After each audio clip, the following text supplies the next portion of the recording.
محترم ناظرین و سامعین، السلام علیکم ورحمۃ اللہ وبرکاتہ۔ آج ہم پھر حاضر ہیں اپنا پروگرام دینی مسائل کے ساتھ۔ آج ہمارے ساتھ ہیں مدرسہ جامعہ اشرف کی چوچا مقدسہ کے مؤقر استاذ و مفتی حضرت مولانا مفتی محمد نذر الباری اشرفی جامعی۔ آج ہم ان سے کچھ دینی سوالات کے جواب حاصل کریں گے۔ آج ہم ان سے سوال کریں گے مسواک کے بارے میں۔ تو آئیے ہم شروع کرتے ہیں، اور پہلا سوال ہمارا مفتی صاحب سے یہ ہے، مسواک کیا ہے اور اس کی شرعی حیثیت کیا ہے؟ الصلاۃ والسلام علیک یا رسول اللہ، الصلاۃ والسلام علیک یا حبیب اللہ، لک الحمد یا اللہ وعلیک الصلاۃ والسلام یا رسول اللہ۔ دیکھیے، مسواک دانت کو صاف کرنے کا ایک آلہ ہوتا ہے۔ مسواک کا معنی ہی ہوتا ہے صفائی کرنے کا آلہ۔ جی، یہ عربی لفظ ہے جس کا مطلب ہے کہ نیم، زیتون یا پیلو یا کسی بھی پودے کی ریشہ دار ٹہنی جس سے دانتوں کی صفائی کی جائے اسے مسواک کہتے ہیں۔ جی، یہاں دو چیزیں ہیں جو قابل غور ہیں۔ جی، نمبر ایک، دانتوں کی صفائی، اور دوسرا دانتوں کی صفائی کا آلہ۔ ان دونوں کے لیے ایک ہی لفظ بولا جاتا ہے، جی، اور وہ لفظ ہے مسواک۔ ماشاءاللہ، مسواک وضو کی سنت قبلیہ ہے۔ بے شک۔ دیلمی کی حدیث ہے، حضور صلی اللہ علیہ وسلم نے ارشاد فرمایا کہ مسواک کرنا سنت ہے، تم لوگ بھی مسواک کیا کرو، یعنی جب وضو کا ارادہ ہو تو مسواک سنت ہے۔ بخاری و مسلم بلکہ تقریباً صحیح ستہ میں یہ حدیث نقل ہے کہ حضور صلی اللہ علیہ وسلم نے ارشاد فرمایا، اگر میری امت پر مشقت اور تکلیف کا اندیشہ نہ ہوتا تو ہر وضو کے ساتھ یا ہر نماز کے ساتھ میں ان کو مسواک کرنے کا حکم دیتا۔ اس سے آپ سمجھ سکتے ہیں کہ مسواک کی حیثیت اور اس کا شرعی مقام کیا ہے۔ بے شک۔ مسواک ہمارے نزدیک نماز کے لیے سنت نہیں ہے بلکہ وضو کے لیے سنت ہے، لہٰذا جو ایک وضو سے چند نمازیں ادا کرے تو ہر نماز کے لیے اس سے مسواک کا مطالبہ نہیں کیا جائے گا جب تک کہ منہ میں کوئی تغیر و تبدیلی نہ ہوئی ہو۔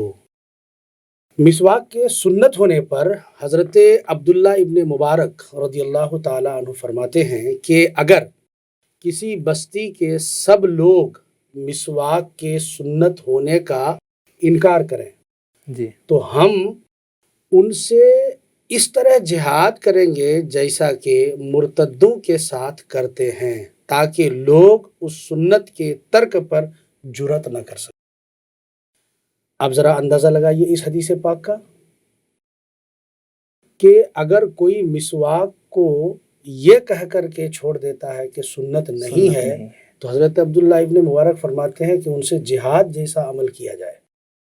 اسی طرح ابو داؤد کی ایک روایت ہے حضور صلی اللہ علیہ وسلم کے تعلق سے کہ حضور صلی اللہ تعالیٰ علیہ وسلم رات اور دن میں جب بھی استراحت فرماتے تو بیدار ہونے کے بعد وضو سے پہلے مسواک فرماتے تھے۔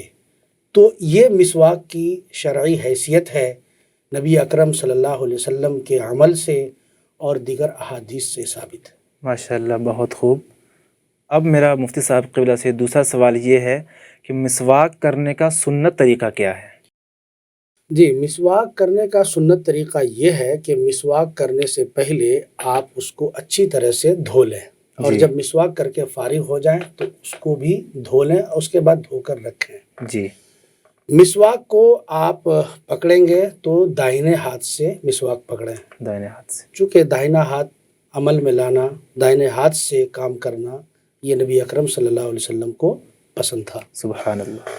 مسواک کو دائیں ہاتھ سے جب پکڑیں گے تو اس کی کیفیت یہ ہوگی کہ یہ جو چھوٹی انگلی ہے یہ نیچے رہے، یہ تینوں انگلی مسواک کے اوپر رہے، اور یہ انگوٹھا مسواک کے سرے کے نیچے رہے، یعنی اس طرف سے آپ مسواک کرنا چاہیں۔ میں اس کی ایک مثال دینا چاہوں گا ایک قلم کے ذریعے سے یوں پکڑیے آپ جی اور یوں لیجئے، یہ اس طرح سے. اب اس کے بعد یوں کرنا ہے آپ یہ کو. طریقہ. یہ طریقہ، یہ تینوں انگلی اوپر رہے اور یہ نیچے اور یہ نیچے، اور اس طرف سرا رہے جس طرح سے آپ گھسنا چاہیں. تو یہ مسواک پکڑنے کا سنت طریقہ ہے. اس کے بعد آپ کا عمل یہ ہوگا کہ آپ سب سے پہلے اپنے دانت کے اوپر والے حصے میں جو دائیں طرف ہے، منہ کا دو طرف ہے، دائیں طرف آپ مسواک کو 3 مرتبہ گھسیں. پھر بائیں طرف اوپر میں ہی مسواک کو 3 مرتبہ گھسیں. جب اوپر سے فارغ ہو جائیں تو نیچے پہلے دائیں طرف پھر بائیں طرف 3 مرتبہ مسواک کو گھسیں، اور 3 پانی کے ساتھ. یہ مسواک کو جب آپ گھسیں گے تو ایسی صورت میں مسواک کو گھسنے کا طریقہ، یہ تو پکڑنے کا ہوا، گھسنے کا طریقہ یہ ہوا کہ دانت کی چوڑائی میں کچھ لوگ ایسے کرتے ہیں.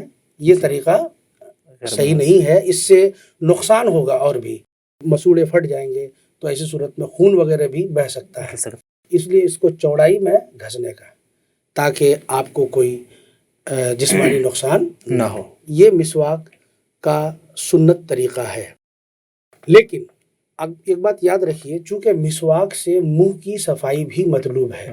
بے شک.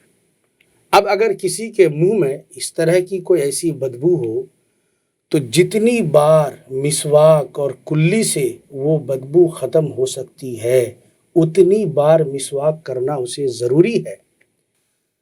یہاں پر میں توجہ مبذول کرانا چاہوں گا، اور سامعین کی بھی توجہ چاہوں گا، ناظرین کی بھی، کہ خاص کر وہ لوگ جو حقہ، بیڑی، سگریٹ نوشی کرتے ہیں جی یا جو کھینی کھاتے ہیں، جی ان کے منہ میں ایک عجیب سی بو اور ایک عجیب سی جو ہے نا مہک ہوتی ہے، جس سے سامنے والے کو، دائیں بائیں والے کو تکلیف ہوتی ہے. جی جی یہی وہ وجہ ہے کہ کچی پیاز یا لہسن کھا کر کے مسجد میں جانے سے منع فرمایا. تو جب یہ بو اس طرح کی رہے گی اور ایسی حال میں جب آپ مسجد پہنچیں گے تو فقہا نے فرمایا کہ ایسے حال میں مسجد میں جانا سخت منع ہے. اسی لیے جب تک وہ بو ختم نہ ہو جائے تب تک وہ مسجد میں نہ جائیں، بلکہ مسواک خوب اچھی طرح سے کریں، اس بو کو ختم کریں. جب منہ فریش ہو جائے، بو ختم ہو جائے، تب آپ مسجد میں جائیں. اب ایسی صورت میں مسواک کی اہمیت اور زیادہ بڑھ جاتی ہے. اب میرا مفتی صاحب قلعہ سے یہ سوال ہے کہ اگر کسی کے پاس مسواک نہ ہو تو وہ کیا کرے؟ جی، اگر کسی کے پاس مسواک نہ ہو، اور ایسا بہت ممکن ہے اور ایسا واقع بھی ہوتا ہے کہ آدمی ہر وقت جیب میں مسواک لے کے نہیں چلتا، کہیں بھی پہنچ گئے، وضو کرنے کی باری آئی، وضو کر رہا ہے، مسواک نہیں ہے. تو اس تعلق سے میں آپ سے عرض کرنا چاہوں گا کہ آپ اس وقت اپنی انگلیوں سے مسواک کا کام لے لیں. انگلی سے؟ جی. اور یہ ہماری طرف سے نہیں ہے، بلکہ خود نبی اکرم صلی اللہ تعالیٰ علیہ وسلم کی حدیث ہے. اس سلسلے میں صاحب بخاری نے اپنی بخاری شریف میں ایک حدیث نقل فرمایا. حضور صلی اللہ علیہ وسلم ارشاد فرماتے ہیں کہ جب مسواک نہ ہو تو انگلیاں مسواک کی جگہ کافی ہیں. سبحان اللہ. اور پھر حضرت عثمان غنی، اس کے علاوہ حضرت مولا علی رضی اللہ تعالی عنہما کا عمل بھی اسی طرح تھا کہ مسواک نہ ہونے کی صورت میں انگلیوں سے مسواک کرتے تھے. سنن بہقی میں ایک روایت حضرت انس رضی اللہ تعالی عنہ سے مروی ہے. وہ ایک انصاری نے عرض کیا، یا رسول اللہ صلی اللہ علیہ وسلم، کہ حضور آپ نے تو مسواک کی طرف ہمیں ترغیب فرمائی، بے شک، کیا کیا اس کے سوا بھی کوئی صورت ہے اگر مسواک نہ ہو؟ پوچھنے کا مطلب یہ تھا. تو حضور صلی اللہ علیہ وسلم نے ارشاد فرمایا کہ وضو کے وقت تیری انگلی مسواک ہے کہ دانتوں میں آپ انگلی کو پھیریں، بے شک بغیر نیت کے کوئی عمل اور بغیر خوف الہی کے ثواب نہیں. مطلب یہ ہوا کہ جب آپ کے پاس اگر مسواک نہیں ہے تو آپ انگلیوں کو دانتوں پہ پھیریں، لیکن نیت یہ ہونی چاہیے کہ ہم مسواک کر رہے ہیں، تب آپ کو مسواک کا ثواب مل جائے گا. ماشاءاللہ، بہت خوب. یہ رہا کہ مسواک نہ ہو تو تب. تو آج کل جو ٹوتھ پیسٹ وغیرہ اور منجن کا استعمال ہوتا ہے، تو اس کے تعلق سے جی، میں نے آپ کے پہلے سوال ہی کے شروع میں کہا تھا کہ یہاں دو چیزیں خاص اہم ہیں۔ پہلی چیز تو جی یہ ہے کہ مسواک کا ایک معنی ہوتا ہے دانتوں کی صفائی، اور ایک معنی ہے دانتوں کی صفائی کا آلہ۔ یہ دونوں چیزیں سنت ہیں، دانتوں دونوں کی چیزیں صفائی بھی سنت ہے، اور وہ آلہ جو ہے جس سے آپ دانتوں کی صفائی کرتے ہیں، جی جس کو ہم عموماً مسواک کہتے ہیں، وہ بھی سنت ہے۔ صرف ٹوتھ پیسٹ، منجن وغیرہ سے ان دونوں میں سے ایک سنت پر عمل تو ہو جائے گا، یعنی دانت کی صفائی ہو ہو جائے جائے گی۔ گی، لیکن اعلیٰ والی سنت کی ادائیگی نہیں ہوگی۔ اسی لیے فقہاء نے فرمایا کہ ٹوتھ پیسٹ کی صورت میں سنت تو ادا ہوگی، مگر کمال سنت کی ادائیگی تو مسواک کے ساتھ ہی ہے۔ اسی لیے اگر کوئی انسان مکمل سنت پر عمل کرنا چاہتا ہے تو مسواک کے ذریعے سے ہی وہ اپنے دانت کی صفائی کرے۔ صفائی کریں۔ جی، یہ مسواک کے ٹوتھ پیسٹ کی جگہ پر مسواک آپ اس طرح سے کر سکتے ہیں۔ جی جی مفتی صاحب کی بلا کہ مسواک کا دینی اور دنیاوی فائدہ کیا ہے؟ مسواک کا دنیاوی فائدہ تو یہ ہے کہ یہ کم خرچ بالا نشی والا معاملہ ہے، یعنی ایک انسان ایک مرتبہ 5 روپے میں یا 10 روپے میں ایک مسواک، بہترین مسواک خرید لیتا ہے۔ جی پھر اس مسواک کے ذریعے سے وہ مہینوں بھر اپنے دانت کی صفائی کرتا ہے، لیکن پھر بھی مسواک ختم نہیں ہوتا، بلکہ بسا اوقات ایسا بھی ہوتا ہے کہ انسان کو مفت میں ہی مل جاتا ہے، تو وہاں تو بالکل ہی خرچ نہیں ہے۔ پھر دوسرا فائدہ اس میں یہ ہے کہ اس میں جو آپ مسواک کے ذریعے سے صفائی کرتے ہیں تو اس کی صفائی میں قدرتی اثرات پائے جاتے ہیں، قدرتی اثرات، جبکہ ٹوتھ پیسٹ ہو، منجن ہو یا دیگر جو مصنوعی دانت صفائی کرنے کے جو سامان اور اوزار ہیں، اس میں مسواک کے بنسبت خرچ زیادہ ہے، اور اس میں کیمیکل ہوتا ہے، اور کیمیکل کے استعمال سے نقصان بہت زیادہ ہوتا ہے۔ مسوڑوں کی جو بیماریاں ہوتی ہیں، ایک تو یہ ہے کہ آدمی مسواک نہیں کرتا ہے، دانت کی صفائی نہیں کرتا تو بھی ہوتا ہے، لیکن اس طرح سے بھی ثابت ہے کہ لوگ ٹوتھ پیسٹ خوب کر رہے ہیں تو بجائے مسوڑوں کے مضبوط ہونے کے کمزور ہو جاتے ہیں، اور دانت وقت سے پہلے ہی جھڑ جاتے ہیں۔ تو یہ اس کا دنیاوی فائدہ ہے۔